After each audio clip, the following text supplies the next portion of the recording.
ఈ link open చేస్తే మీ number పై recharge అవుతుందని ఏదైనా మెసేజ్ మీకు వాట్సాప్ లో వచ్చిందా? ఎప్పుడైనా అలాంటి లింకులను ఓపెన్ చేస్తారా? అయితే మీ ఫోన్ హ్యాక్ అయినట్టే.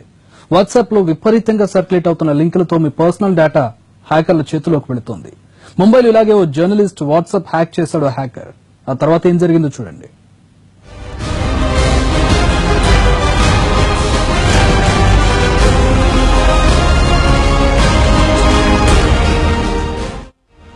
వాట్సాప్ ఈ యాప్ గురించి తెలియని వాళ్లుండరు. ఇండియాలోనే కాదు ప్రపంచమంతా ఎన్ని స్మార్ట్ ఫోన్లున్నాయో అన్ని ఫోన్లలో వాట్సాప్ ఉందంటే ఆశ్చర్యపోవాల్సిందే. పర్సనల్ చాటింగ్ దగ్గర నుంచి గ్రూప్ చాటింగ్ వరకు వాట్సాప్ అడ్డాగా మారిపోతోంది. మరి వాట్సాప్ లో వచ్చే మెసేజ్ తో ముప్పు పొంచి ఉందన్న విషయం మీకు తెలుసా?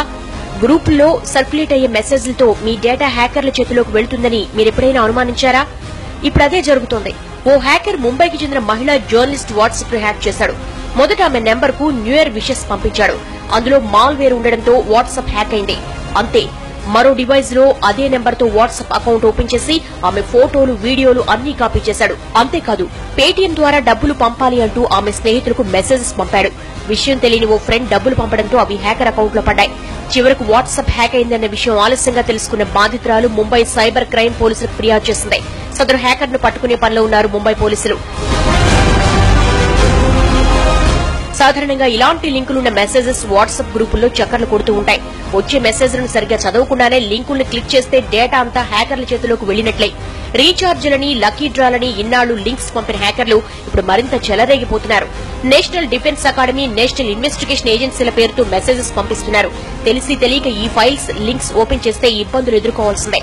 మొబైల్ ఫోన్లలోని పర్సనల్ డేటాతో పాటు బ్యాంక్ అకౌంట్ వివరాలు హ్యాకర్ల చేతిలోకి వెళతాయని హెచ్చరిస్తున్నారు నిపుణులు. ఎట్లుంటే యాప్స్ మీ ఫోన్ లో డౌన్లోడ్ అయితే మీ డేటా మొత్తం అది చూడొచ్చు. సో అన్నోన్ పర్సన్స్ నుంచి వచ్చే వాట్సాప్, అన్నోన్ పర్సన్ నుంచి వచ్చే మన లింకులు ఉంటే మాత్రం ఇమీడియట్ గా వితౌట్ సీయింగ్ డిలీట్ చేసేయండి.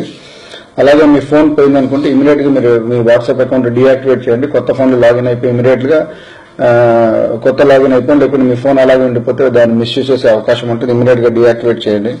అలాగే మీరు ఎవరితో మాట్లాడుతున్నప్పుడు ఏం మాట్లాడుతున్నారో చాలా జాగ్రత్తగా గమనించి మాట్లాడండి. ఎందుకంటే అది వాడు ఓపెన్ సోర్స్ లో పోయిందంటే వాడు దాన్ని మిస్యూజ్ కూడా చేసుకునే అవకాశం.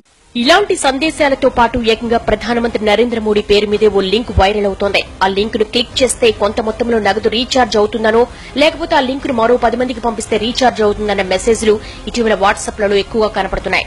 రీఛార్జ్ సంగతి దేవుడెరుగు, కానీ పర్సనల్ డేటా హ్యాకర్ల చేతిలోకి వెళ్లిపోతుంది, జాగ్రత్త. ఇలాంటి లింకులన్నీ ఫేక్ అని చెబుతున్నారు పోలీసులు. లాక్ చేయండి. వాట్సాప్ యాజ్ ఇట్ ఈస్ ఏం ప్రొవిజన్ ఇయ్యదు మీకు లాక్ చేయడానికి, కానీ there are other apps download చేసుకుని మీరు వాట్సాప్ ని లాక్ చేసుకుంటే better, so that nobody can access to your WhatsApp. రెండోది టైం స్టాంప్ వస్తుంది. మీరు ఎన్ని గంటలకి చూశారు, ఎన్ని గంటలకి చూడలేదు, నెక్స్ట్ ఎప్పుడు ఉన్నది దాంట్లో టైం స్టాంప్ వస్తుంటుంది. అది కూడా హైడ్ చేయండి. దాంట్లో సెట్టింగ్స్ లో వెళ్ళి మీరు దానివల్ల ఏమవుతుందంటే ఆపోజిట్ పర్సన్ ఎవరైతే క్రిమినల్ ఉన్నాడో మీ యాక్టివిటీస్ ని అటు గమనించు. ఫలానా టైంకి నా ఆన్లైన్ వస్తున్నాడు, ఫలానా టైంకి నా ఆఫ్లైన్ వెళ్తుంటాడు. సో ఆ ఇన్ఫర్మేషన్ అతను వేరే క్రిమినల్ యాక్టివిటీకి యూజ్ చేయొచ్చు. అందుకే మీ టైం లైన్ కూడా మీరు సెట్టింగ్స్ కి వెళ్ళి ఆఫ్ చేసుకోవడం బెటర్. ఇలాంటి లింకులు చాలా ప్రమాదకరమని, ఎట్టి పరిస్థితుల్లో వాటిని ఓపెన్ చేయవద్దని హెచ్చరిస్తున్నారు నిపుణులు. ఇలాంటి మెసేజెస్ తరచూ వస్తుంటే సైబర్ క్రైమ్ స్టేషన్ లో ఫిర్యాదు చేయాలని కోరుతున్నారు అధికారులు.